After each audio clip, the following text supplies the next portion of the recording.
King Yehoiakim, evil king, dies just before everything happens.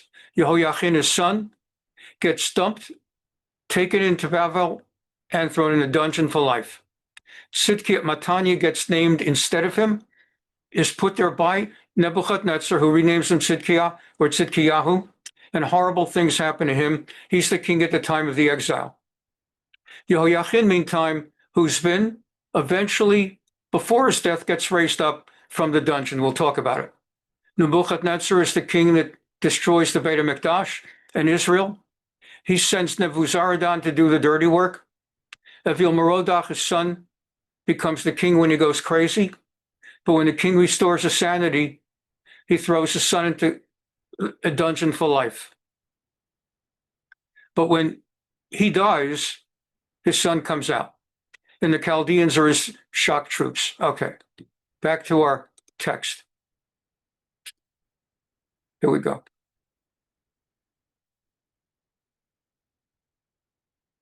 Just have to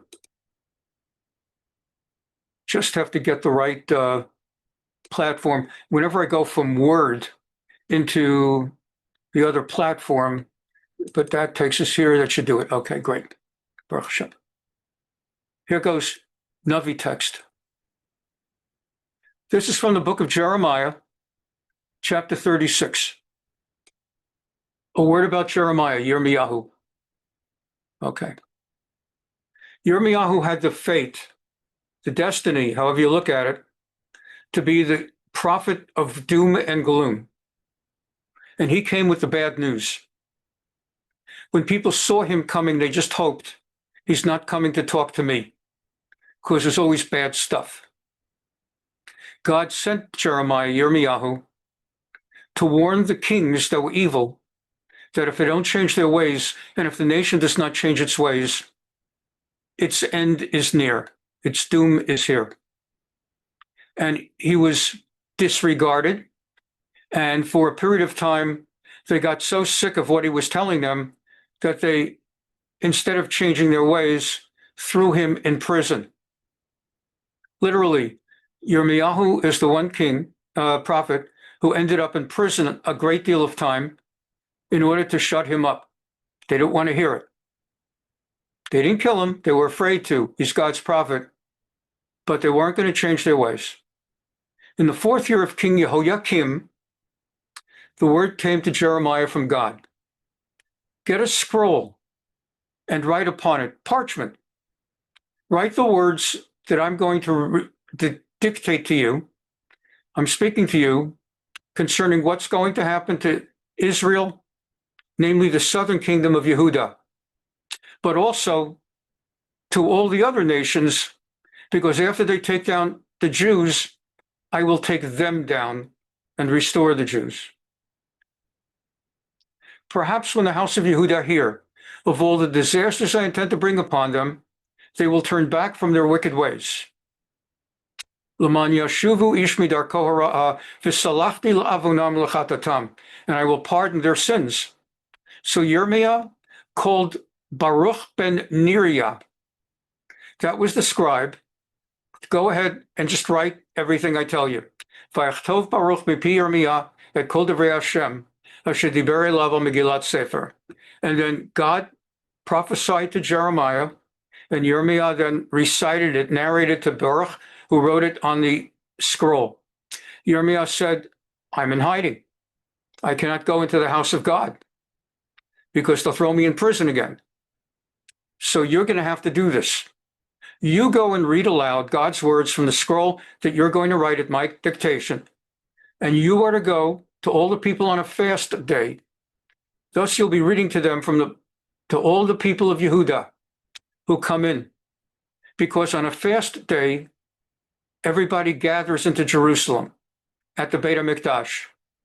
They did not have local shuls in those days. On a fast day, everybody gathered in Yerushalayim. Perhaps their entreaty will be accepted by God if they turn back from their wicked ways. For great is the anger and wrath with which God has threatened this people. So Baruch did just as the prophet Yirmiah instructed about reading God's words from the scroll, from the Megillah, at the house of God. Divrei Hashem Beit Hashem. in the 9th month of the 5th year of King Yehoiakim. So which month is the 9th month? That's December, Kislev. All the people in Yerushalayim and all the people came from Yehuda and proclaimed a fast before God in Jerusalem. It was then that Baruch, in the chamber of Gemariah, and so on and so forth, read the words of Yirmiyah from the scroll to all the people in the house of God. Petach shar bet Hashem chadash ba'aznei kol ha'am. It was at that point that he read B'chatzer Elyon. And as he read, he went down to the king's palace, to the chamber of the scribe. There he found all the officials in session. And Micha told them all that he had heard, as Baruch read from the scroll. So everybody is being warned by God, formally through the prophecy to, let me take that in, there's some more people. Formally through the prophecy that's been dictated to Yirmiyah to put on the scroll. Then all the officials sent Yehudi, the son of Netanyah, or Netanyahu, same as the last name of the prime minister of Israel. They called for Yehudi ben Netanyahu, ben Shelemyahu ben Kushi Lemor, etc. Take the scroll from which you read to the people and come along. So Baruch, who had read the scroll, he had read from the scroll in the Beit HaMikdash to the nation, now did a private reading to the cabinet of the government of King Yehoiakim. They said, sit down and read it. When they heard all the words, they turned to each other in fear and said, we must report all this to the king. And they questioned him further, tell us how you wrote down all these words. And he said, God recited these words to Jeremiah, who himself recited all those words to me, and I would write them down in the scroll. The officials said, you better go into hiding, you and Yirmiyah. Don't let a soul know where you are. They went to the king after leaving the scroll in the chamber, and they reported all the matters to the king.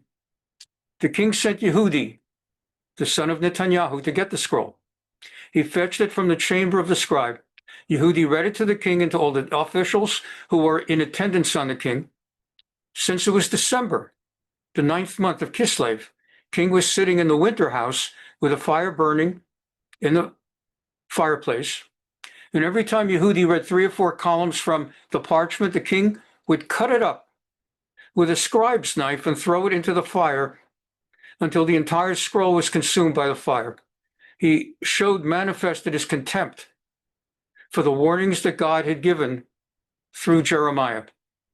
Yet the king and his courtiers who heard the word showed no fear, and they did not tear their garments in mourning. And some of the cabinet members begged the king not to burn the scroll, but he would not listen to them. The king ordered Yerachmiel, the king's son, and so on and so forth, to arrest,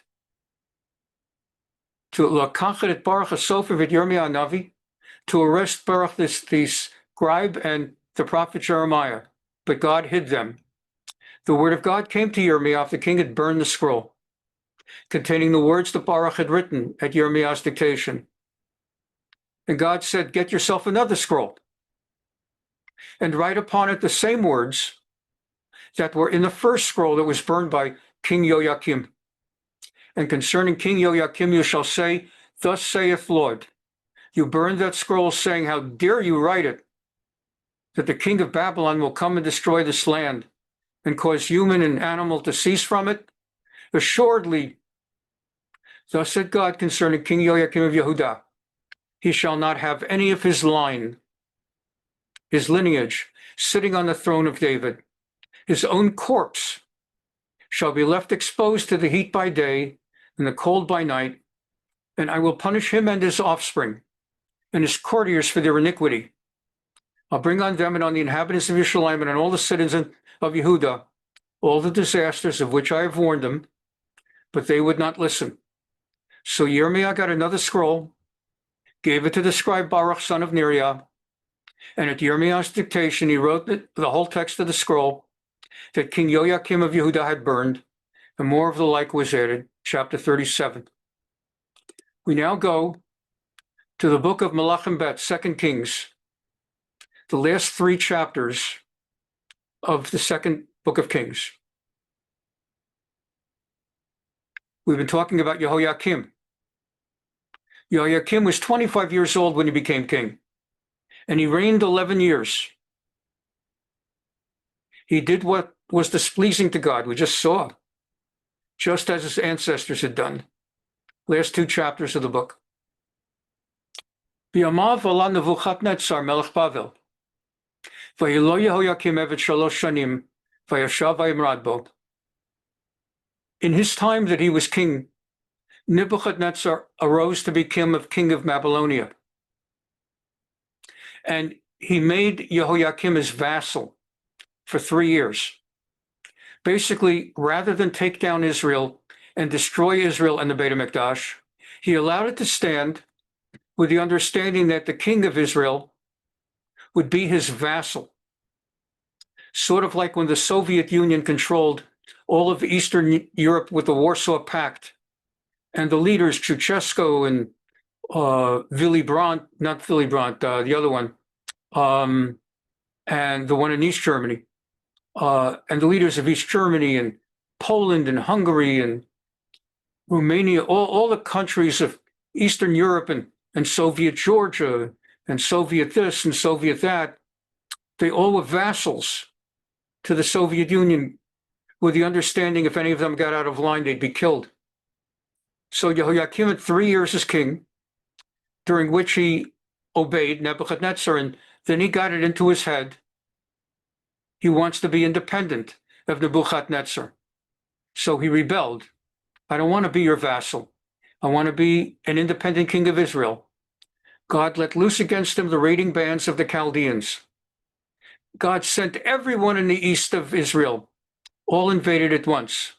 If you're part of our Tuesday class or Thursday class, you probably know that map. Aram and Moab and Ammon, letting them loose against Yehuda, destroyed everybody. Basically a world war. The world that was in there, all attacked Israel at the same time in accordance with the word that God had spoken through the prophets, who were God's servants. All this befell Yehuda at the command of God, who banished the Jews from the divine presence because of all the sins that Manasseh had committed. You may recall Manasseh had been king for 55 years and was the most evil of all kings we ever had in Yehuda, in Judah. And also because of the blood of the innocent that Manasseh had shed. In his 55 years, there was mass murder in Jerusalem, and he promoted it. By now, he's gone, but his evil lineage continued with Yehoiakim and then Yehoiachin. The other events of Yehoiakim's reign and all his actions are recorded in Sefer Divrei Hayamim, L'Malchei Yehuda, the Annals of the Kings. So he was buried just in time. He died just in time, was buried with his ancestors, and his son Yehoiachin now ruled. That's the one who's going to be arrested and taken to the dungeon. The king of Egypt did not venture out of his country, for the king of Babylon had seized all the land that had belonged to the king of Egypt. Basically, Nebuchadnezzar was in the process of expanding his empire. Yehoiachin was 18 years old when he became king, and he reigned only 3 months. He did what was displeasing, hara b'yeinei Hashem, evil in the eyes of God, kechol asher asa aviv, just like his father.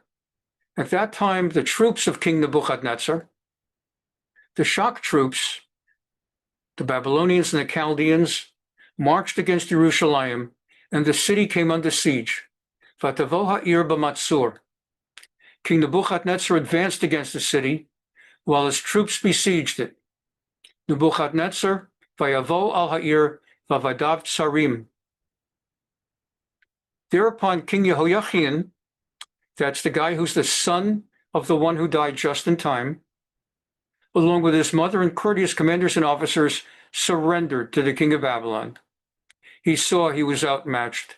He should not have overthrown and tried to go independent. the king of Bavel took him captive in the 8th year of his reign. He carried off from Jerusalem all the treasures of the house of God and all the treasures of the royal palace. That is, King Nebuchadnezzar did not burn the Beit HaMikdash or the palaces. He did not exile the Jews, but initially he sent his men to take all the wealth out of Israel, the royal jewels, the jewels and treasures of the Beit HaMikdash. He stripped off the golden decorations of the Beit HaMikdash, which King Shlomo had made, as God had warned. And he took everything he could. They stripped the Beit HaMikdash, and he deported Yehoiachin vayagel, from the word galut, golah. He exiled Yehoiachin to Babylonia. And the king's mother and wives and officers and notables were all brought as exiles. But the massive population in Israel, in southern Israel, Yehudah, was permitted to remain. All the able men, to the number of 7,000 warriors, etc., 1,000 artisans and smiths, were brought to Babylon as exiled, close to 10,000 men. And the king of Babylon appointed a new king in Israel.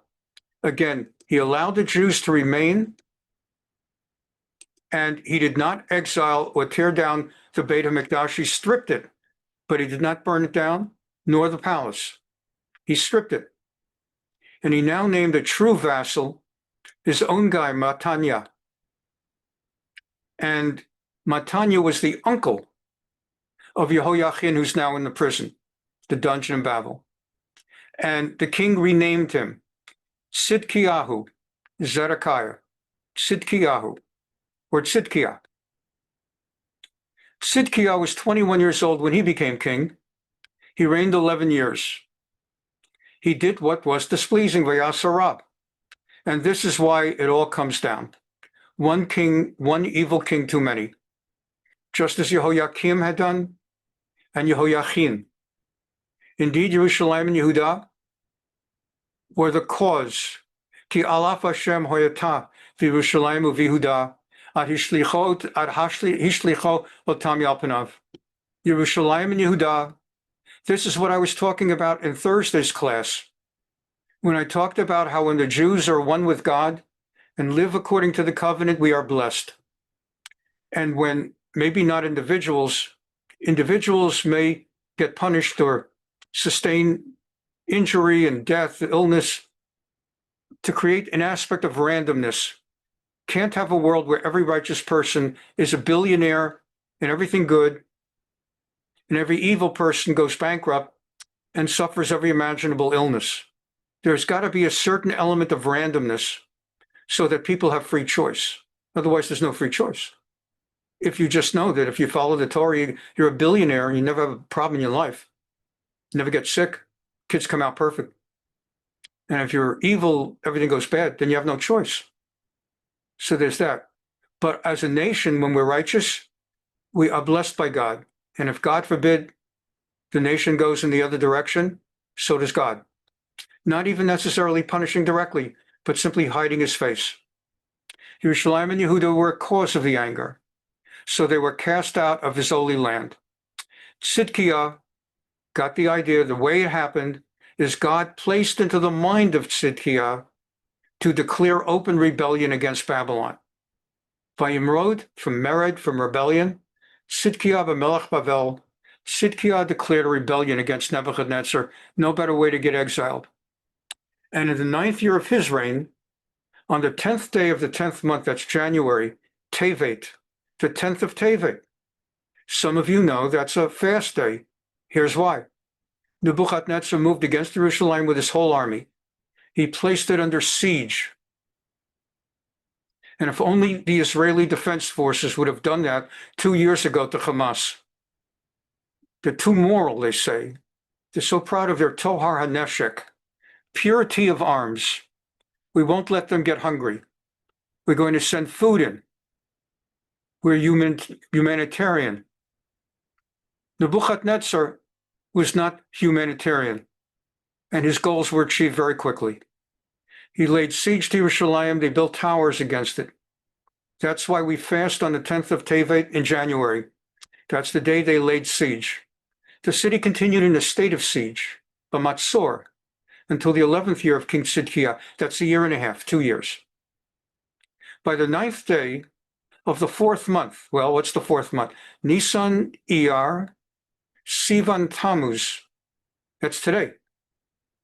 Well, it isn't, it isn't. The 9th of Tammuz. Today is the 17th of Tammuz. We'll talk about that. But according to this book of 2 Kings, Melachim Bet, by the way, the author of the book, indeed, Jeremiah, Yirmiyahu, he wrote the book of Melachim Bet. By the 9th day of the 4th month, on the 9th of Tammuz, the famine had become so acute, there was no food left. Imagine if 2 years ago Hamas had run out of food. Then the wall of the city was breached. Vatibaka ha'ir. The wall was broke. They split down the walls. That's why we have the fast of the 17th of Tammuz. Again, we will address a little bit later the dichotomy between the 9th and the 17th. Excuse me. But on that day, which we mark 17th, the walls of the city were broken down. All the soldiers left the city by night, that's the Jewish, through the gate between the double walls, which is near the king's garden. But the Chaldeans, the shock troops of Babylonia, were all around the city waiting, and the king set out for the Arava. But the Chaldean troops pursued the king, that's Sidkiah, who had been Matanya, who had been named as the hand-picked king by Babylonia's Nebuchadnezzar. Again, Jehoiakim is dead and buried with the fathers in Israel. Jehoiachin is in the dungeon in Babylonia for life. And the next and last, Matanya, renamed Sidkiah, he's trying to escape after realizing it wasn't such a good idea to rebel against Nebuchadnezzar. And the Chaldean troops knew where he'd be running, and they caught up with him. They overtook him, Vayasigo Oto. They overtook him at just outside Jericho, Yericho. It began in Yericho. Joshua fit the battle of Jericho and the walls came tumbling down. It began in Yericho and it ended in Yericho. As his entire force left him and scattered, they captured the king, brought him before the king of Babylon, and they put him on trial. Vayishchat. They slaughtered. It could have said Haragu or Hemitu. They killed him. It says they slaughtered the 3 sons before his eyes. And that was the last thing he saw. Then Sidkiah's eyes were taken out. He was chained in bronze fetters and was brought to Babylon. Rabbis ask why Nebuchadnezzar himself did not come into Israel to oversee the destruction. Why did he send Nebuzaradan? And it is believed that he was afraid to come into Jerusalem because earlier in history, another king, the king of Aram, Ashur, Syria, Sennacherib, had led his armies into Jerusalem to take down Israel. And there was a massive plague that resulted in his army and him dying the night before their attack. So while his successor ultimately took down the 10 tribes up north, the effort to take down Jerusalem was a disaster for him, and he was part of the plague. It is believed that Nebuchadnezzar was afraid to go directly to fight in Jerusalem, so he sent Nebuzaradan. Meanwhile, King Matanya, now renamed Sidkiah, his sons are dead, his eyes are plucked out, he's chained in bronze, and he's brought to Babylon. On the 7th day of the 5th month, that's the month after the 4th month, Tammuz Av. On the 7th of Av, we know about the fast of the 9th of Av. 2 days before that, on the 7th of Av, 19th year of King Nebuchadnezzar, Nebuzaradan, the chief of the guards, officer of the king, came to Yerushalayim. He burned down the Beit HaMikdash. V'et kol Beit Gadol saraf ba'esh. And he v'yisrof et Beit Hashem. He set fire to the house of God, the Beit HaMikdash, Vet Beit HaMelech and the palace, Vet Kol Batei Yerushalayim, all the houses of Jerusalem, Vet Kol Beit Gadol Saraf Beishan, every large building in Jerusalem. He set the whole city on fire, and the walls of Jerusalem. Wait, Not- this is on the seventh above? This is on the 7th. It says in the text. So what happened actually? The Talmud, which we will, God willing, get to today, the Talmud explains. He came in on the 7th. They partied inside the Holy of Holies on the 7th and 8th. They also engaged in sexual activity with prostitutes in the Holy of Holies on the 7th and 8th to defy the God of Israel.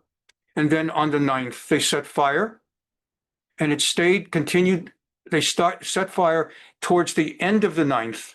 That would be in the afternoon, because the Jewish day starts at night and ends at sunset. They set fire to the Beit HaMikdash on the 9th in the afternoon, and it burned all the 10th.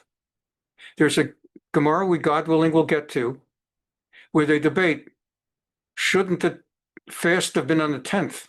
Since that's when the Beit HaMikdash mostly burned down, and the rabbis answer the 9th, because that's when it was set on fire.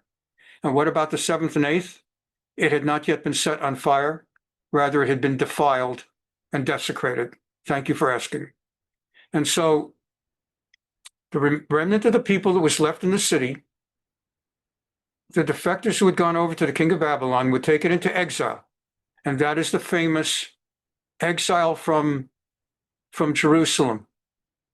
And Rabbi, my I'm question is, Yeah, go ahead, but I'm going to take the question, but I don't think I'll be able to do it in an hour if we're going to have a lot of questions. But if the questions are valuable, I'll just go on to an hour and a half, as not as a penalty, but as a opportunity to learn more. Go ahead. That's so the with this entry into the Holy of Holies, how are these people not struck dead? You know, isn't that the penalty? Yes, for Jews, but God had determined he wanted this to happen. He hid his face. He allowed them to do it because the temple was about to be destroyed. Had it been God's will to strike them down, as he struck down Sennacherib, Sancherib, and as he would even Kohen Gadol, who did the wrong thing, Nadav and Avihu, he would have done so.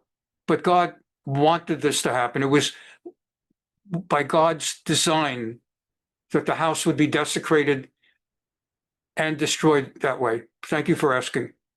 And this is the moment of the Psalm 137. By the rivers of Babylon, there we sat, there we wept, as we remembered Zion. This is being sung by the Jews and as they're exiled. As they are walking from Israel by foot, there's no trains and buses and wagons. They're walking by foot, a forced march, like World War II corregidor in the Philippines, or Mao's forced march. And this is their song. Al Naharot Bavel Sham Yashavnu Gam Bachinu. As we were passing the rivers of Babylon, we sat and wept as we remembered Sion.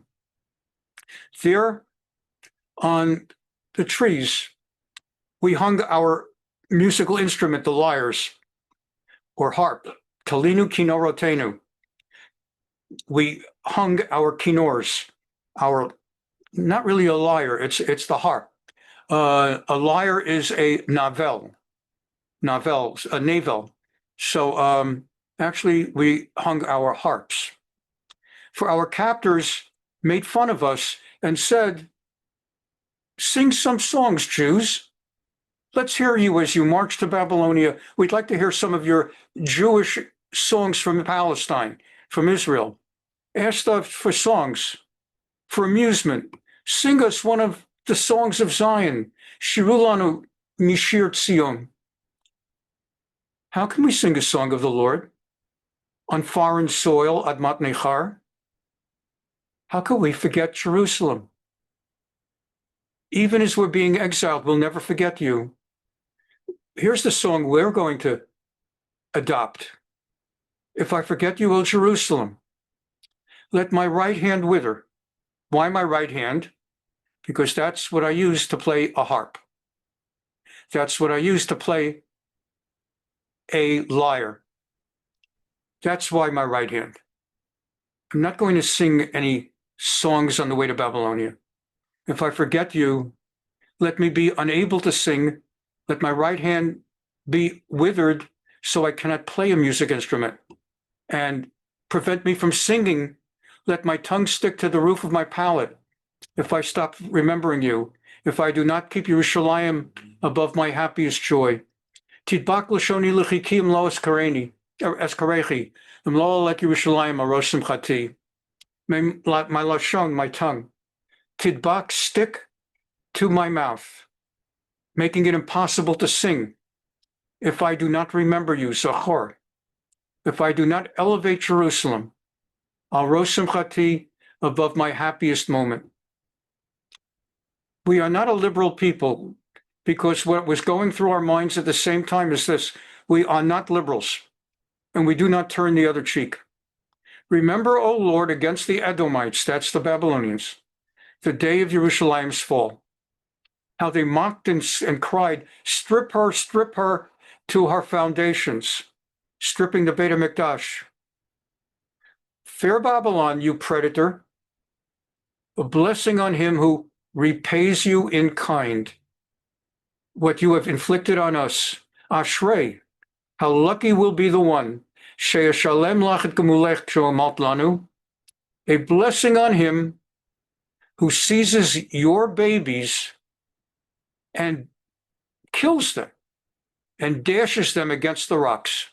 No elaboration. Recipsa loquitur, the thing speaks for itself. So it continues in 2 Kings, Malachim Bet, as we're being forcibly marched into Babylonia, some of the poorest were left behind. Unlike Assyria, Ashur, who left the northern kingdom when they exiled the 10 tribes, so barren that wild animals came to populate the area and dominate it, so that it was uninhabitable. Babylonia took the precaution of leaving some people behind to deter lions and tigers and whatever, bears, I'm supposed to say, though a bear is in a forest and a lion and tiger are in a jungle. He left some of the poorest behind because he wasn't afraid that the meek, poor farmers are going to rise in rebellion, not they. So they're safe to leave behind. He didn't leave the rich. Some of the poorest, he left them behind with the Rav Tabachim, with his own officers keeping an eye on them, to grow grapes. You may know there happens to be an Israeli wine, just like the famous one is Carmel wines. There's actually an Israeli wine called Yogev, Y-O-G-E-V, Yud Vav Gimel Vet. That's where it comes from. Let them grow grapes. Keep them busy. The Chaldeans broke up the bronze columns of the house of God. That's the Beit HaMikdash, and so on and so forth. It lists everything they destroyed and they took. They stripped gold and bronze and copper and other items. They did not appreciate their artistic value, just artistic alone. And so they just broke them into pieces that could be carried. They took the pails, scrapers, snuffers, ladles, everything they could grab. And they took whatever was of gold and fire pans and sprinkling bowls, like when you do Natilat Yadayim, you sprinkle your fingers, the columns, etc. All these objects. And they were all taken and they were brought to Bavel. And from the city, he took a eunuch who had been in command of the Israel soldiers. And he took 5 of the private counselors to the king. And the one who was the scribe, who wrote the annals of the army. And he brought 60 commoners. Nebuzaradan took them and brought them to the king of Babylon. The king of Babylon, Nebuchadnezzar, had them all struck down and put to death. Again, counselors, cabinet members, advisors to the king, scribes to the army. And Vayagel Vayigel Yehuda me'al admato. Yehuda was exiled from our land. King Nebuchadnezzar put a man named Gedaliah.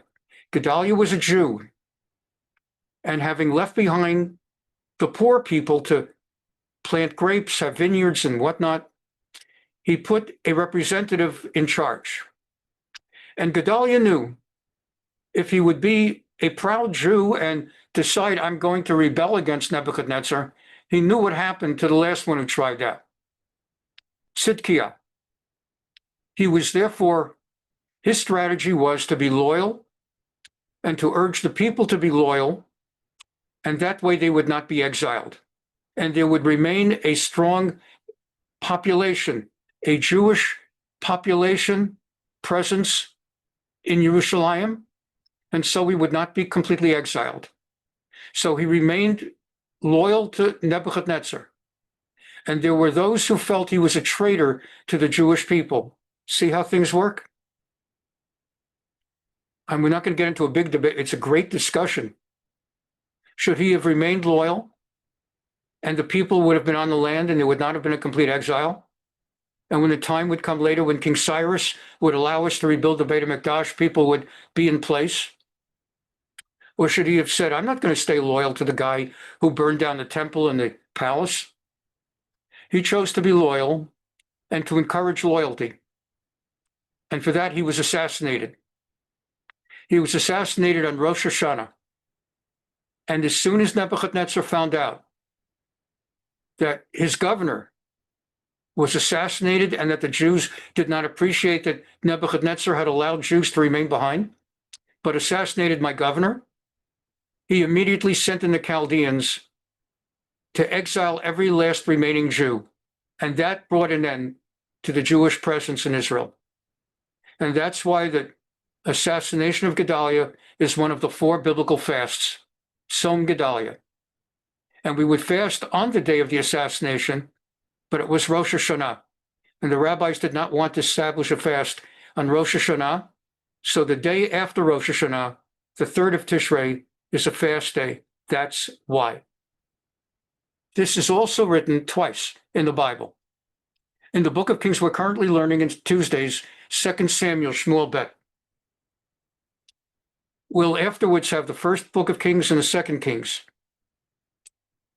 So in the history, now we're learning the history of King David, previously the history of King Saul, previously the history of Shmuel Hanavi, the Samuel prophet. In the same way, by the time you get to chapter 25 of Malachim Bet, this is where it fits in the history. But separately, Jeremiah wrote the exact same story in his own book, the biblical book of Yirmiyahu, Jeremiah, chapter 52. I'll do it really fast, but I want you to be exposed to it. Tzidkiah was 21 years old, became king, reigned in Jerusalem 11 years, did what was displeasing, as Jehoiakim, his father, did. Indeed, Jerusalem and Yehuda were a cause of anger, so that they were cast out of divine presence. Tzidkiah rebelled against the king of Babylon in the 9th year of his reign, 10th day of the month, of the 10th month, 10th of Tevet. King Nebuchadnezzar moved against Jerusalem. They besieged it, built towers, city continued state of siege. By the way, I'm doing this on purpose to reinforce it. For many of you, it's the first time you've ever learned this in the text. And for the rest of us, a good reminder. By the 9th of the 4th month, that's Tamuz, the 9th of Tamuz, not the 17th, famine had become acute, no food left to eat, wall of the city was breached, and the soldiers fled. And the Chaldeans caught the fleeing king, and they brought him, Tzidkiah, overtook him in Jericho, and they brought him and his sons, and he came before King Nebuchadnezzar. The sons were slaughtered. Some of the sons were slaughtered. No, sons were slaughtered. Vayishchat. Shchita. And then he had all the officials slaughtered. And then the eyes of Tzidkiah were put out, chained in bronze, and brought to Babylonia to be kept in a dungeon where he remained to the day of his death. Vayetnehu bebeit hapekadot ad yom moto. He never got out. You may recall Yehoiachin, the one before him. So you had evil king Jehoiakim. He dies in Israel. Yehoiachin, in his 3rd year, decides to rebel. he gets brought to Babylonia, put in a dungeon, but not blinded. And although sentenced to death, to life in the dungeon, he's going to get out. And then Sidkiah was the next one, named by Babylonia's king Nebuchadnezzar, rebels against Nebuchadnezzar, so he gets put into a dungeon, blinded, dead sons, rest of his life, because he didn't show loyalty. On the 10th day of the 5th month, so Janet was asking very excellently, in the 2 Kings chapter 25, it said, the 7th day of the 5th month, the 7th of Av, and I explained the 7th and 8th were days of desecration, and then the 9th, towards the end of the days when it was set on fire, through the 10th. And in this slight change, another reason I've been reading you every verse so far in 52, it's like word for word the same as 25. But in 25, it said it was the 7th day. Let's see if we can find it really fast. Yeah, on the 7th day of the 5th month. And here in 52, Yirmiyahu, the 10th day. Nebuzaradan came to represent the king of Nebuchadnezzar, burned the house of God, king's palace, Beit Hashem, Beit HaMelech, the Beit HaMikdash, and the palace, all the houses of Yerushalayim, the houses of every notable person, called Beit Gadol. Everything is the same, except for the numbers 7 and 10. The entire Chaldean force came. They burned down everything, tore down everything.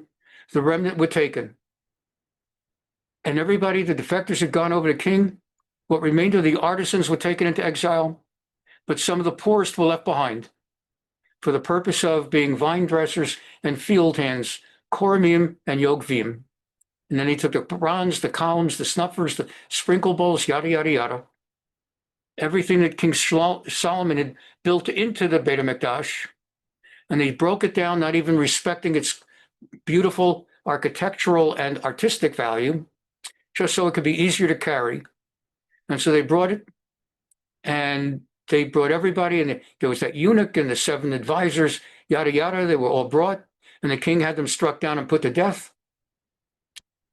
And the number that he exiled, 3,000 Judeans. So today in Israel, there are 7 million Jews and 2 million non-Jews, mostly Arab Muslims, but a certain amount of Arab Christians and other people like Mike Huckabee, non-Jews who want to live in Israel. But there are 7 million Jews. By now, there were only 3,000 to be exiled from Yehuda. The great mass of Jewry were up north, and they were the 10 lost tribes dispersed and lost. In the 18th year, 832 persons were exiled, and the 23rd year, 745. So the number gets higher. You had 3,023 and 832, that's 38, 55, 45, 55, 4,600. 4,600. In the 37th year of the exile of King Yoachim, the one in the dungeon, on the 25th day of the 12th month, it's the month of Adar, late March, just 2 weeks after Purim, although Purim hadn't happened yet, King Evil Merodach, the son of Nebuchadnezzar, after Nebuchadnezzar died, gave the orders to take the former king of Israel, release him from the dungeon, and treat him, elevate him, and treat him with honor. He spoke kindly to him, gave him a throne above those of other kings who had been exiled, removed his prison garments, and the long imprisoned in the dungeon former king of Israel, Yoachim, son of Jehoiakim, predecessor to Tzidkiah, ate regularly in the presence of the new Babylonian king. It's sort of, I'm not saying this for political reasons. No politics, not interested in Democrats, Republicans, but the way that overnight the American president's relationship with Benjamin Netanyahu, the prime minister of Israel. When Biden was president, there was an extended period, over a year, that he refused to meet with Netanyahu. He refused to meet with him. Netanyahu needed to talk to him about what was going on with Hamas in Gaza, and he wouldn't meet with him. He kept sending Blinken. By contrast, a new king, and Netanyahu's there every day. Every time you turn around, it's like he's already got his own bedroom in the White House. That's how it turned on a dime. When Nebuchadnezzar died, and his son Evil Merodach, who, by the way, was still in prison, you'll remember he had been put into dungeon for life because he had sat on the throne when his father went crazy. It was necessary. They needed a king. But when his father went normal, that's who he was. And the only reason he got out of prison is, thank God for him, the father died. So everybody wanted a king, and apparently he was a good king for the 7 years that he reigned. So he knew what it was to be in a dungeon. Maybe that's why he was good to Yoyachin. But why did he pick Yehoiachin out of all the other kings in dungeon? It's a question. And you know what my answer is going to be, which is the right answer. Not because I'm smart, but it's the right answer. Because it was the hand of God. God put into that man's mind to elevate the king of Israel, who will have no power as king of Israel. His days as king of the Jews is done. Next person in Babylonia who's going to have any influence is going to be Daniel. But it was a sign to the Jewish people, God has not abandoned you in exile. If you think that because you've been exiled, after hundreds of years, after Saul and David and Solomon, Chizkiah and Yoshia, if you think you've been abandoned by God and it's all over, here is the sign. God is with you, that of all the dungeon kings, the king of Israel, for some reason, has been elevated to sit with the king of Babylonia. God has not forgotten. God is with you in exile. A regular allotment of food was given him by the order of the king of Babylon, an allotment for each day to the day of his death, all the days of his life. Aruchat tamid nitnalo me'et melech Bavel, devar yom biyomo ad yom moto kol yemei chayav. Vayikra Rabbah is part of the Midrash. And I want to share with you this Midrash that I've been talking about, as we're learning things that we haven't always known. Let's find it. Looking for the name, Nebuchadnezzar. It's going to come any second. There it is. Nebuchadnezzar. I'll read it in English. It'll help us get more material in faster. Obviously, I don't have to prove to you that I know Hebrew. It's so fascinating. All right. You said in your heart, God says, I will ascend to the heavens. From it will emerge its justice and burden. Well, that's evil. I know it spells out like evil, but it's evil. It has nothing to do with evil. You're translating a Hebrew word. It's evil merodach. They said for all 7 years that passed, for Nebuchadnezzar when he was mentally crazy, and he actually stripped naked, went into the forest or the jungle, went on all fours for 7 years like an animal. It's inconceivable. Imagine imagine Queen Elizabeth or King Charles or the kings of the Arabs suddenly taking off all their clothes. King Charles or Queen Elizabeth, we can imagine those dignified, noble, take off all their clothes on all fours in the jungle, roaring like a lion or a bear. He went crazy. They took Evil Merodach and crowned him in his stead. When Nebuchadnezzar returned to sanity and saw his son sitting on the throne and not realizing exactly what he had been himself for 7 years, he took him and incarcerated him in prison. Anyone who went to prison in those days, prison dungeon, anyone who went to the dungeon, days of Nebuchadnezzar, never came out. Who never released, says in Yeshua, he never released his prisoners homeward. Now, when Nebuchadnezzar died, then they approached Evil Merodach to crown him. And he said, I'm not going to do it because I thought he was finished last time, and look what happened to me. That guy does not go down. I'd rather stay here in the dungeon because what you're telling me he's dead, He ain't dead. I don't believe he's dead. He'll come back. He sees me on the throne. Last time, he sent me to the dungeon for life. He comes back and sees me on that throne. He will have me executed. I want to stay in the dungeon. He said to them, I will not heed you. Initially, I heeded you. He took me and incarcerated me in dungeon. Now he'll kill me. So he didn't believe him until they dragged Nebuchadnezzar's corpse and dumped it right in front of him. And he still didn't believe it completely. He said, I want him tied to a cart. I want horses and a cart, and I want his body tied to the back of a cart naked, and I want him dragged throughout Babylon, and I want to be sure he doesn't get up and start yelling. That is why it is written, you will cast from your grave. Rav Avinu said, each and every enemy he had would come and stab his corpse to make sure. And it goes on, to make sure he's dead. Now, I was going to show you a picture, and I felt, you know what? Certain among us could handle it, and certain among us would get it would be very upsetting image. So I've chosen not to show it to you, even with a trigger warning. But that's what the Italians did to Mussolini. After he died, they killed him. They hanged him upside down in public so everyone could see he really is dead. It's safe. And that's what they did in Libya to Gaddafi. And I have that picture also, chose not to do it. When Gaddafi was killed a few years ago, they took his dead body and they put him on display. They knew the body would rot. So they put him on display in a freezer room of a butcher store, a big gigantic freezer room to preserve the body, but it still continued decomposing. And there were long lines. I remember when Reagan died, they had Reagan on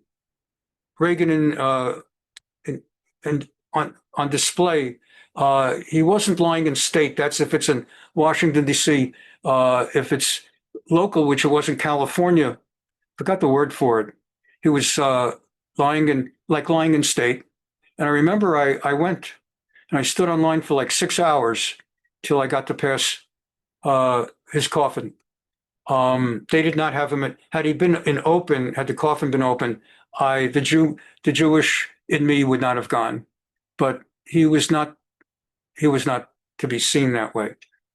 In Libya, they did it for the other reason.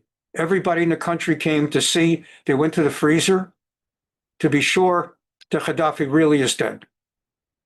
And so this article out of Reuters, the news agency, mentions killing of fallen autocrats, dictators. They do that a lot. Nicolae Ceausescu of Romania, Benito Mussolini, Gaddafi.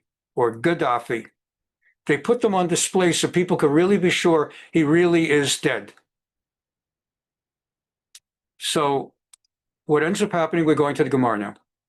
Mesechet Taanit, Dov Fischer Amud Bet. 5 things happen. 5 things happened to the Jews, our fathers, on the 17th of Tamuz. Keep in the back of your mind, what is it, 9th or 17th? Today's the 17th, by the way. Nishtabru haluchot. First of all, Moshe Rabbeinu broke the 2 tablets that bore the 10 pronouncements, so-called 10 commandments, Aseret HaDibrot. He cast it to the ground when he saw the golden calf. That was on the 17th of Tammuz. And the Gemara explains how we know.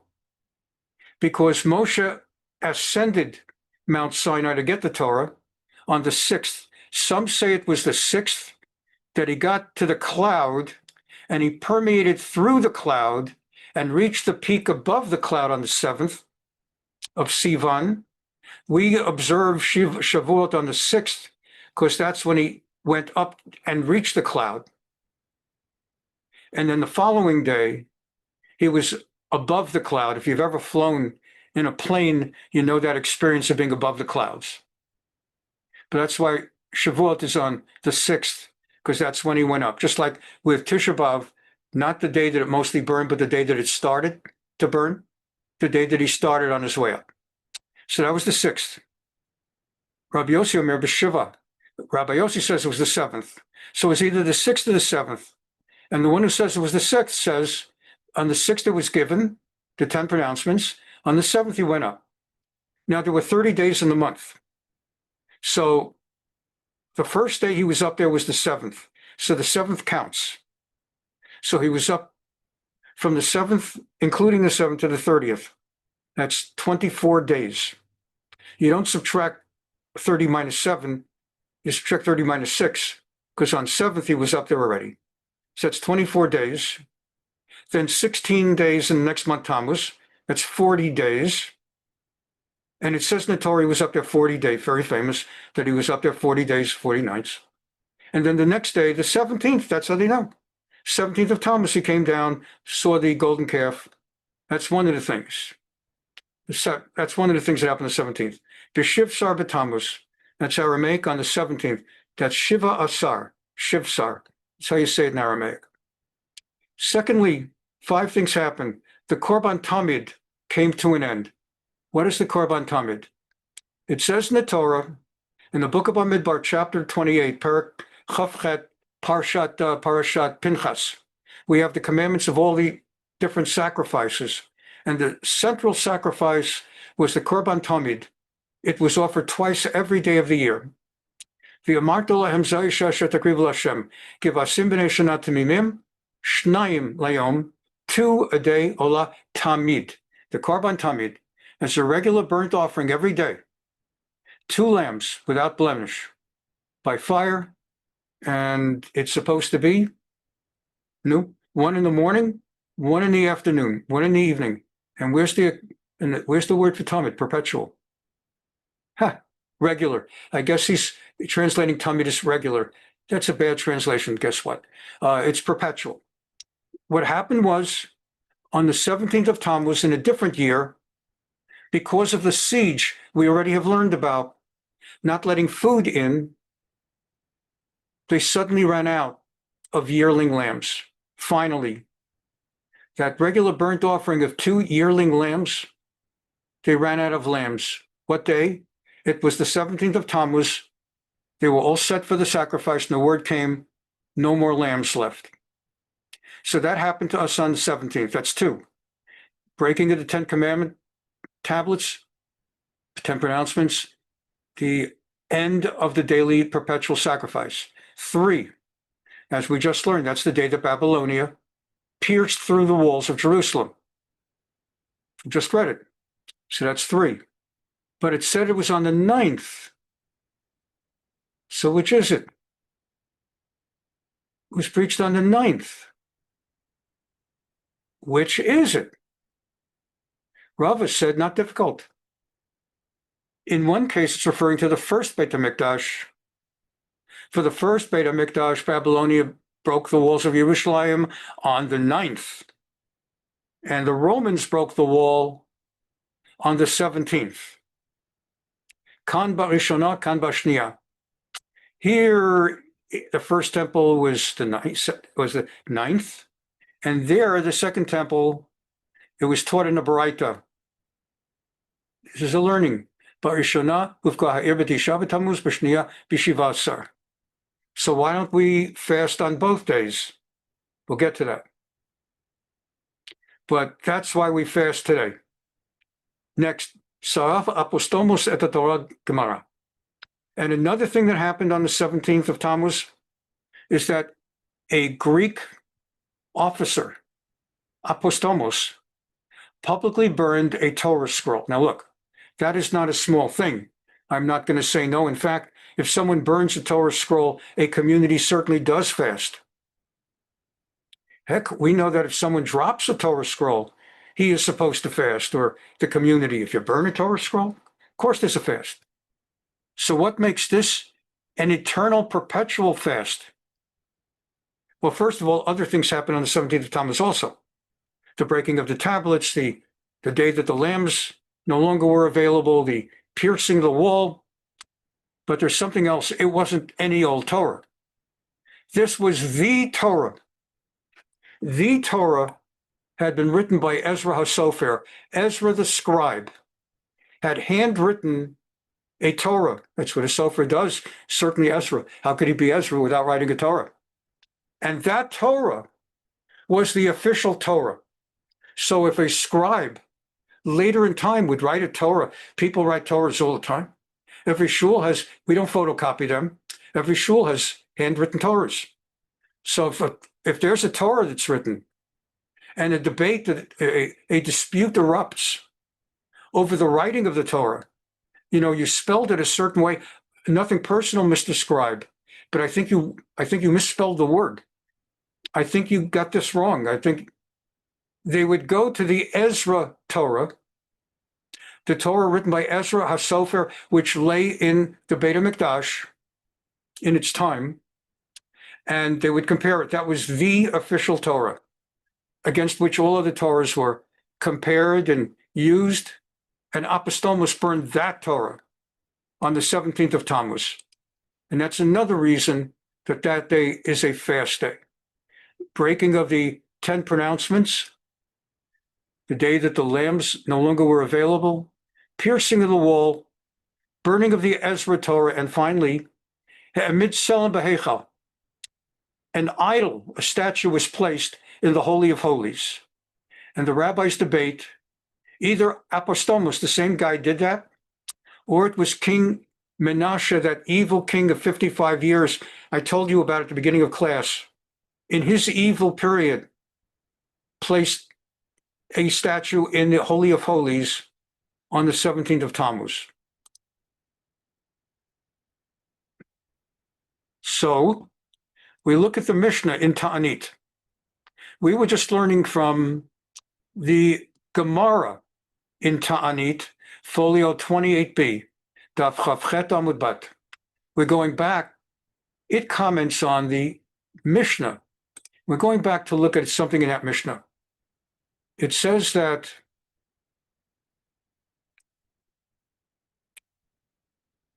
five things happened on 17th of Tammuz. 5 calamitous matters occurred to our fathers in the 17th of Tammuz. More on the 10th of Av, we don't have time for Tisha B'Av today. On the 17th of Tammuz, the tablets were broken. Daily offering was nullified by the Roman authorities, and furthermore, they ran out. The way the Mishnah puts it, the Roman authorities nullified the other way is they ran out of lamps. The city walls of Jerusalem were breached. General Apostolos publicly burned the Torah scroll, namely the Ezra one, and Menashe placed an idol in the sanctuary. Okay, let's look at the Bartenura commentary. For behold, on the 6th of Sivan, we went through all of that, how that was calculated, that it was the 17th. And on the 17th, there were no longer any lambs to sacrifice, since the city had been under siege. And as for the placing of a statue inside the sanctuary, it was a rabbinic debate. The placing of a statue in the sanctuary, when, who? The rabbis of Talmudic days, the Amoraim, debated in Yerushalayim. One said that King Menashe, during his 55 evil years, had an idol of himself carved, sculpted, and during that first temple period, he ordered that it be placed in the Holy of Holies. And the other rabbinic opinion is that it was an idol of Apostolos, who was one of the Grecian rulers, and it occurred during the period of the second Beit HaMikdash. But it became a fast day, and in a later prophecy, Zechariah, chapter 8, pasuk 20, Chaf, famously made a reference to the fasts that by then had become regularized among the Jewish people. First, he's offering a general prophecy, Zechariah, not a single one of you Jews shall contrive evil against another. Do not love perjury, because all these are things God hates. Don't hate your fellow Jew in your heart. And don't come to love lying and swearing falsely, because these are things that God hates and he will punish. And the word of God came to me, says Zechariah. Thus says the God of hosts, for you, Zechariah, to relate to the nation.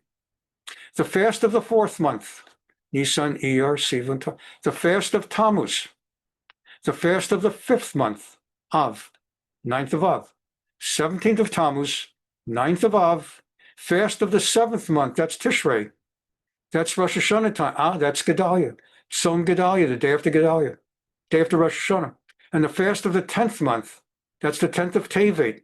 We covered 3 of them directly. 17th Tammuz when the walls were pierced, 9th of Av when it was set on fire, 10th of Tevet when the siege was laid, Gedaliah, the assassination of the man whom Nebuchadnezzar had established to be there so Jews could live there. These are permanent fast days of the Jewish people. And they will become occasions in Mashiach times, in the end of days. These will become days that we celebrate. Happy festivals. Kol Marsham Spakot, Tzom HaRavi'i, V'Tzom HaChamishi, V'Tzom HaShvi'i, Tzom HaAsiriyah, Levet Yehuda L'Sason U'L'Simcha, U'L'Moadim Tovim, Va'emet V'Shalom Ehavu. So just make it your lives that you love honesty and integrity. And if you do, God says, peoples and inhabitants of many cities shall yet come, and they shall go together to Yerushalayim. Let us go and entreat the favor of God. Let us seek God of hosts. And the many peoples and the Goyim, the multitudes of nations shall all come to seek the God of hosts in Yerushalayim. Now they're stick knockers, and the United Nations attacks Israel, and the nations warn Israel, and the International Court of Justice, and the International Criminal Court, and Keir Starmer of England, and Foreign Secretary David Lammy, and Emmanuel Macron, and the head of Ireland, and Spain, and France, and more than half of the Democrats, Elizabeth Warren and Bernie Sanders, and all of them, Chris Van Hollen, Mamdani. In the end of days, they will be the first ones online begging for a front row seat in Yerushalayim to praise the God of Israel. That's how it's going to be. That's the prophecy of Zechariah. And what will happen is that the days of the fast that we're marking now, Tzom HaRavi'i. So let's see how the 3 codes of law treat it. This is not long, and it sort of brings together our class, gives it a common class. This is Rambam. You know Rambam if you learn Torah with me. There are days when the entire Jewish people fast because of the calamities that occurred to them. To arouse, why do we fast? It's not simply to fast. If it doesn't change you as a person, if you go through a fast day and at the end, the first thing you do after you fast is you make a phone call and you start talking Lashon Hara, God forbid, and you start eating non-kosher, it breaks my heart that innocent, naive, good people who are just so innocently naive and know so little, they fast on Yom Kippur and they invite 30 people to come to their house for a break the fast. And to break the fast is catered by someone non-Jewish or someone Jewish non-kosher. Like, what's more honorable, we learned this past Sunday, than Katz's Deli of New York, the most famous deli in the world, Katz's Deli of New York. Yet from the day it was created and founded, it was non-kosher. It's a non-kosher deli. And you would have people fasting on Yom Kippur and break the fast on Katz's Pastrami, Nebuch. Purpose of a fast is all days you get weaker and weaker, you stop feeling inevitably undefeatable, indefatigable, and you start feeling broken and hungry. And it's to make you realize you're temporary, not going to be forever. I mean, I will tell you religiously, on top of everything else, the simple process of going through a lung transplant, that is one of many, many ways it has changed me. Every day when I wake up, no matter how well I feel, I'm aware I'm on a clock. And everyone is supposed to be reminded of that, God willing, without needing organ transplants at each fast, to arouse your heart and start repenting. Serve as a reminder of our wicked conduct and that of our ancestors, which resembles our present conduct. And therefore, once before brought these calamities, more than once.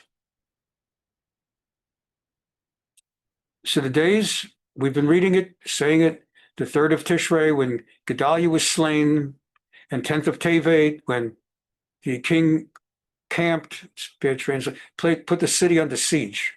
And the 17th, we went through the 5 things, and of course the 9th of Av. So that's Rambam. And then the Shulchan Arukh.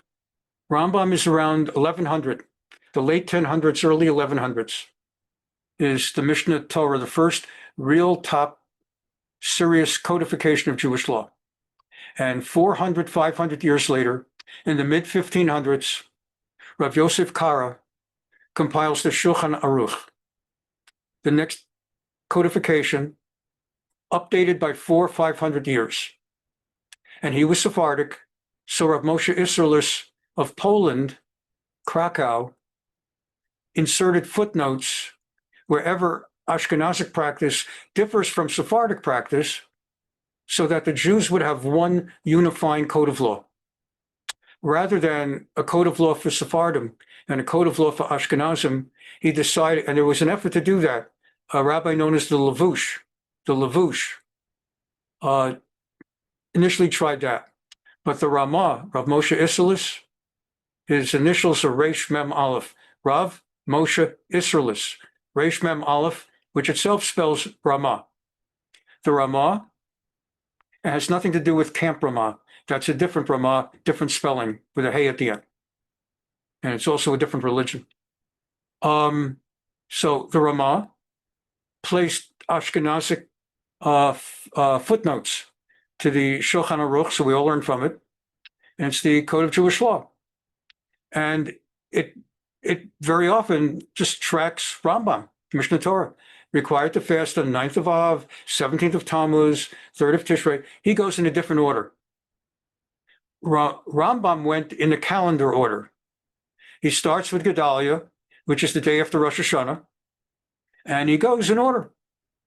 And so then there's 10th of Teves in January, and Tamuz is in July, and Tisha B'Av is August. And the Shulchan Arukh goes in the order of severity. Tisha B'Av most severe, etc., etc. Even though it's written in the verse, during the 11th year of the Renard Tzidkei on the 4th month, on the 9th day, we do not fast on the 9th day, rather on the 17th. Since, despite the fact that originally the first temple, the city of Yerushalayim, was breached on the 9th of that month, since the second time, the second temple, the city was breached on the 17th of that month, Chazal, the sages, decreed to fast on the 17th of that month, today, because the destruction of the second temple was more severe than the destruction of the first temple. Why? Why was it more severe? Because the second destruction happened in the year 70, and we're now in 2025, and 1835 years later, we're still in exile. And if you want to say, but we're in Israel now, first of all, until the Bein HaM'tzarim is rebuilt, and that monstrosity of a upside-down golden colander is removed from the Har HaBayit, the Temple Mount, the so-called Al-Aqsa Mosque. And I am not saying that we Jews should do that. Rather, we wait for Mashiach to do it. When Messiah comes, he'll take care of that.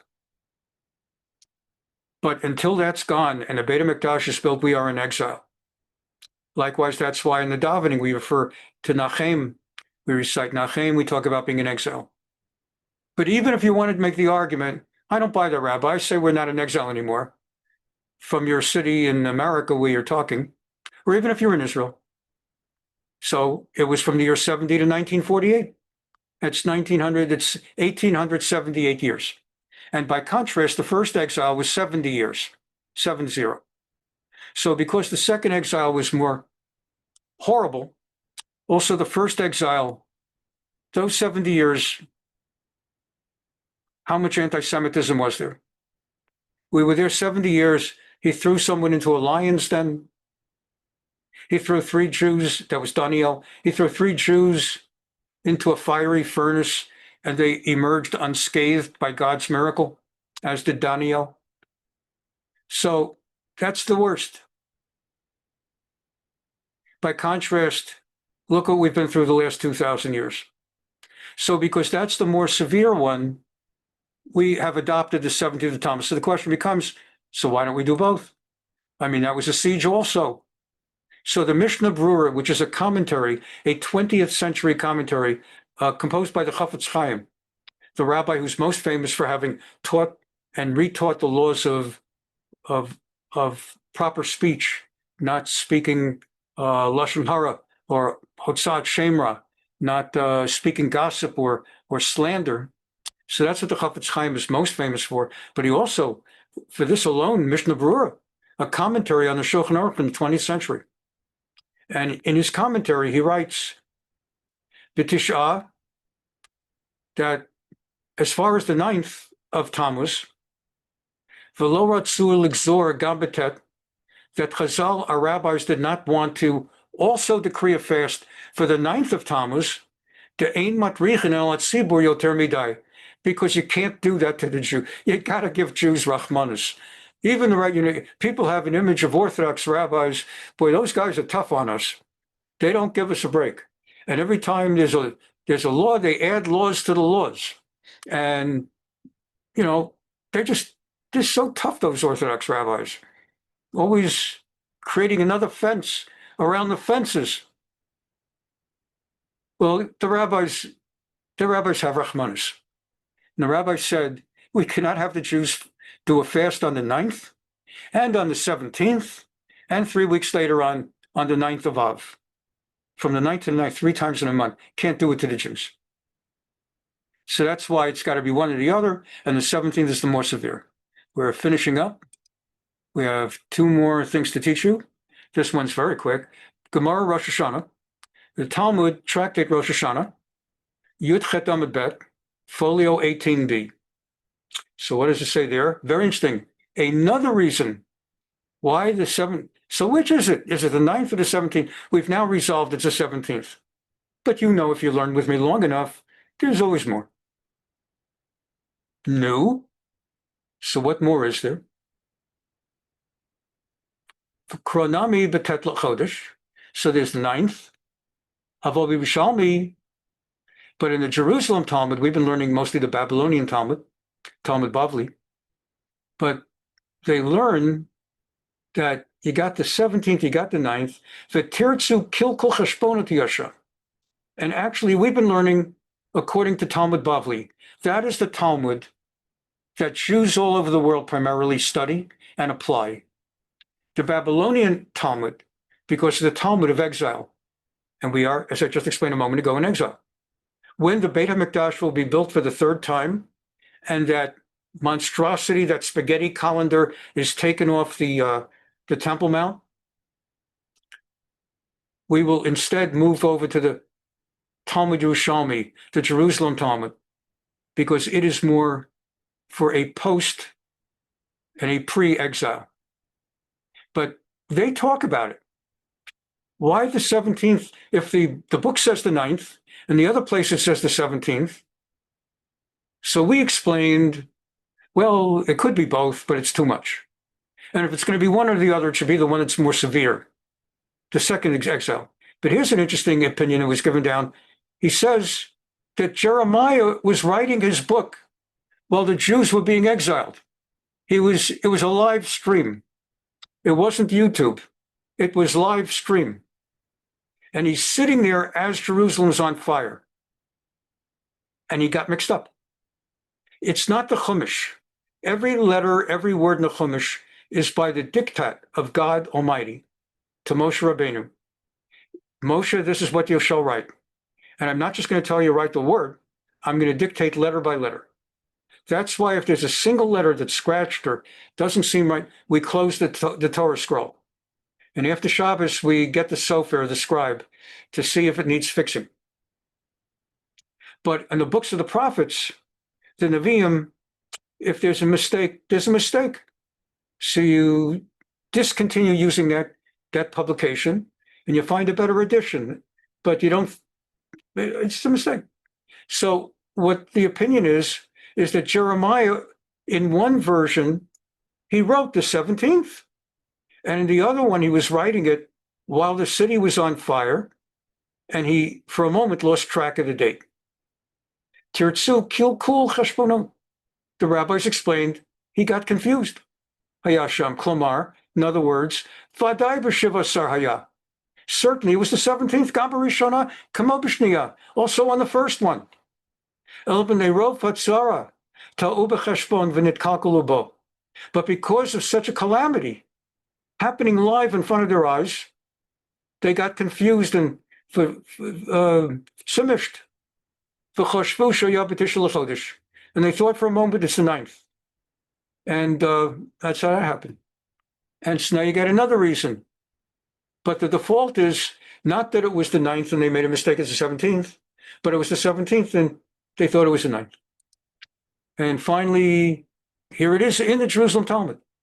So I brought you the Jerusalem Talmud and I just explained it. So, kilkul cheshbonot yeshkan. There's a mix-up. What do you want? There's a mix-up. Happens. And so I've given you a thorough learning today from the Navi and the Gemara and the Mishnah and the Rambam and the Shulchan Arukh and the Mishneh Berurah, everything there is to know about the 17th of Tamuz. And we now begin the 3 weeks. With this, I wrap up for today. This is very quick. During the 3 weeks, we have certain customary practices. Here are the practices. They begin now. No weddings during the 3 weeks. It's the same rules as during the days of mourning of Omer. There are 32 days or 33 days when people mourn during Omer. There are different customs as to which 32 or 33 days. These are the same forms of mourning. No weddings, but you're allowed to get engaged. The Mishneh Berurah explains it very, very simply. You want to propose to a lady and you decide to wait till after Tisha B'Av, and some other guy takes your parking spot and proposes first, and she gives up on you. So if you want to propose, don't sit on a pot, do it right away. But no weddings, that can wait, as long as you got it locked up. No outdoor public events of celebration. No concerts. No going out to the movies. But if you're the sort who owns a TV and watches TV, you may watch movies at home. But Rabbi, that sounds kind of corny. Well, there's a difference. You go out to the movies. It's like a thing. You look at a friend or hey, you want to go to the movies tonight and see Superman? Or you want to go out and see, what was the name of that Disney movie that only 5 people saw because of that anti-Semite? I know the name of the movie, I don't want to say. So to go out to the movies versus staying home. So no outdoor concerts, no movies, no theater, no public events, even if there's no music. Let's say a famous magician is coming to town. You don't go out to celebrate. No haircuts. I thought baseball games were okay, though. Yeah, if you're a fan of the teams that I've always been a fan, it's okay because they're periods of mourning. But you're absolutely right. I'm glad you said that. I'm really glad you said that. A baseball game is okay. Certain things that are I have to figure out a way to kind of things that are a little bit more run of the mill. So they are fun, but it's like you're allowed to go to the restaurant during the 3 weeks. Of course, it's kind of a little bit special, but it's much more run of the mill. Like I go to a concert, that's a thing. Even a movie, I've gone to 2 movies in the last 3 years, I think. I think 2, 3. I went to, when they came out with the movie of Atlas Shrugged, I went to see that. And I went to see, Denise and I went to a movie about Israel and Jerusalem. But to go to a movie, I'll wait till it's on Amazon or Netflix. We go to plays sometimes. And to go to a public event, it's like a thing. It's a very good question. But I guess because there's 30,000 people there, it could be at a concert too. But a baseball game and going to the restaurants, that seems to be okay. No haircuts. Many men do not shave. For men who like to have a beard and their wives won't let them, every year they are the most orthodox you can get during Omer and the 3 weeks. And then the wife says, okay, Tisha B'Av's done, out comes the shaver, and there it goes. And then there's an interesting question about music. Instrumental music. If you're watching TV or radio in your car or your smartphone or however you listen, iPod, whatever you use to listen, there are many who say you should not listen to music accompanied by instruments. And then there's debate over a cappella, where they're singing but without instruments. It is very common for people to have around 2 or 3 albums a cappella to play during the 3 weeks. Now, there are those who say if it's a cappella and it's not instrumental, it's okay. And there are those who say if it's a recording and not live, it's okay. And then there are those who say if it's for educational Torah purposes, it's okay. So I began today's program with Me'al Piskat Har Tzufim, a song about longing for Yerushalayim. And in a second, I'm going to be closing with the song Im Eshkachech Yerushalayim, If I Forget the Old Jerusalem. And I'm doing it for its educational purposes and its inspirational purposes for educational purposes. Rav Soloveitchik also ruled, and this might sound funny, but it's serious. If somebody drives in stop-and-go traffic, like every day, and it drives them crazy, maybe they like their job, maybe they don't like their job, they can't stand the stop-and-go traffic. Or for other reasons, the driving creates tension. He ruled it's okay to listen to music in your car, if it's for the purpose of staying calm and driving without incident. But if you're calm anyway, and you're okay anyway, and you have someone in the car you're talking to and everything's, you're not allowed to listen to the music. But you may listen to the music if it will make you a calmer, safer driver during your drive. And if you're in the middle of a great song and you arrive, and you just want to stay in the car another 30 seconds for that last stanza, you're not allowed, because you don't need it, and that's how it goes. But there are no food restrictions during the 3 weeks until the last 9 days. At that time, we're not allowed to eat the quintessential things that were offered as sacrifices at the Beit HaMikdash. So you're not allowed to eat chicken or beef, because they could offer, or lamb, or birds that are kosher like Yonah, because that was offered on the altar of the Mizbeach. I wrote meat, but it includes anything that's fleshik. It doesn't include fish.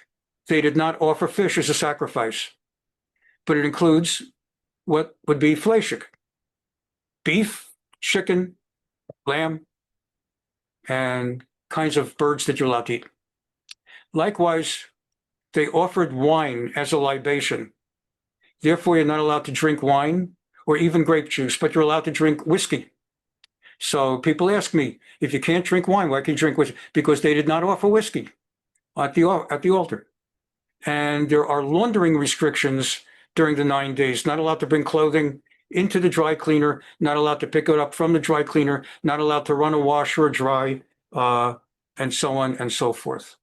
And that's the 3 weeks known in Hebrew as Bein HaM'tzarim. We close now. Last part. There we go. I want to thank everybody for being here. What did I just do? Something. Okay, I see. And I want to thank everybody for being here. And let's bring it together with this.